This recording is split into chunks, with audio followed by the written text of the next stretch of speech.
Année charnière en effet pour cette année 2025 pour gérer une phase de transition et de transmission autour de la gouvernance d'Alma avec le départ de Laurence Ruffin à qui je succède désormais. Il a fallu se poser toutes les bonnes questions en temps voulu pour pouvoir préparer un avenir stable pour Alma.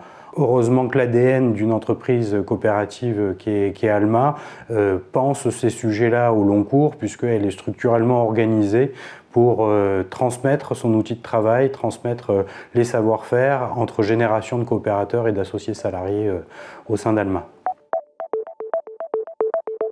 Sur le plan économique, Alma reste une entreprise solide, je dirais même robuste, grâce à différents fondamentaux. Il y a en premier lieu, rappelons-le, son capital économique et industriel, c'est-à-dire une somme de savoir-faire portée sur l'innovation et donc des stratégies qui ont été engagées sur le long terme.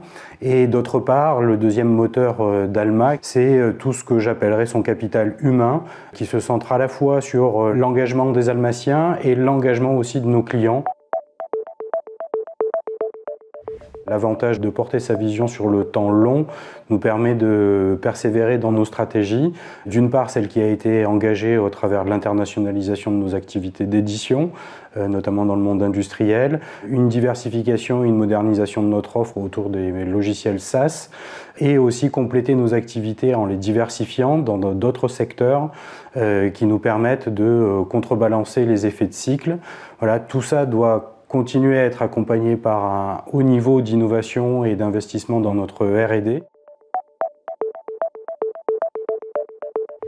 Alma est assez soucieuse de l'impact qu'elle peut avoir sur son territoire. Elle cultive ça de tout temps. En premier lieu, car fondée en tant que coopérative, de facto, c'est une entreprise qui ne peut pas être délocalisée.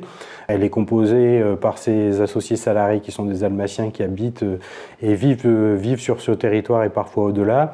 Ensuite, cet impact territorial, il s'exprime de multiples manières. On va retrouver des engagements dans le soutien à l'entrepreneuriat, dans le soutien à l'économie sociale et solidaire, dans des actions de solidarité dans le domaine social et éducatif, ce qui est pour nous des choses très importantes puisque nous sommes issus du monde de la recherche et le monde numérique que nous côtoyons et que nous développons aujourd'hui trouve ces racines-là et donc du coup il est naturel pour nous de continuer et maintenir ce lien avec le monde universitaire, de la recherche, le monde étudiant.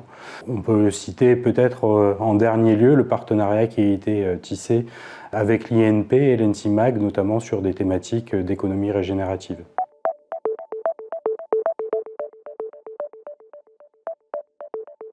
La coopération est clairement le moteur dans lequel s'est inscrit Alma depuis sa création.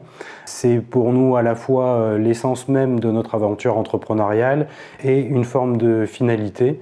Elle est censée s'incarner dans les relations que nous pouvons avoir en interne entre associés salariés et coopérateurs d'Alma. Elle peut s'incarner aussi en externe par la relation qu'on cherche à établir avec nos clients, avec nos partenaires, la résolution de leurs problèmes et dans l'élaboration de solutions pour leur secteur demain. Elle peut s'incarner aussi sur le territoire. Du coup, l'ensemble de ces composantes de la culture d'Alma autour de l'innovation, de l'entrepreneuriat et de la coopération se définit ou se cristallise autour de ce qu'on a souhaité appeler par nous-mêmes, mais aussi grâce à la réflexion portée par le mouvement coopératif autour de la citoyenneté économique, qu'aujourd'hui on a décliné sous forme de 4 grands piliers. Tout d'abord, la démocratie pour que chacun se sente citoyen de son avenir économique à l'intérieur de l'entreprise, mais aussi en ouverture sur la cité. Deuxièmement, sur une question de partage de la valeur, c'est-à-dire la valeur que nous sommes censés produire et les richesses produites sont partagées équitablement et en transparence.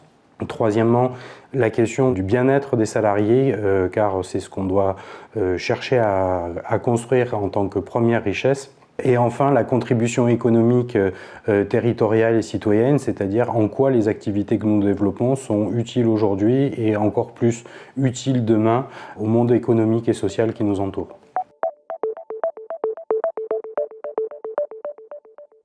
Très concrètement, après une phase de participation, entre autres, à la Convention des entreprises pour le climat, on a adopté et décliné au sein de l'ensemble de nos activités des feuilles de route, nous donnant des visées contributives ou régénératives. Et aujourd'hui, nous sommes en train de décliner ces feuilles de route-là pour qu'elles prennent corps dans chacune de nos activités et chacun de nos produits. Les premières actions que nous avons pu construire et aussi à la fois répond à une logique un peu de cercle concentrique et de capacité d'action, c'est-à-dire les actions les plus proches sur lesquelles on peut avoir une incidence, une action immédiate, ne pas hésiter à les mettre en œuvre au plus tôt.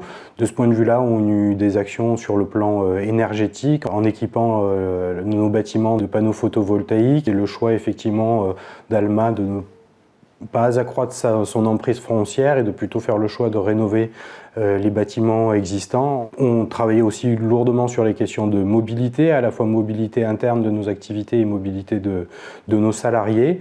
On a souhaité aussi avoir une action autour de la biodiversité.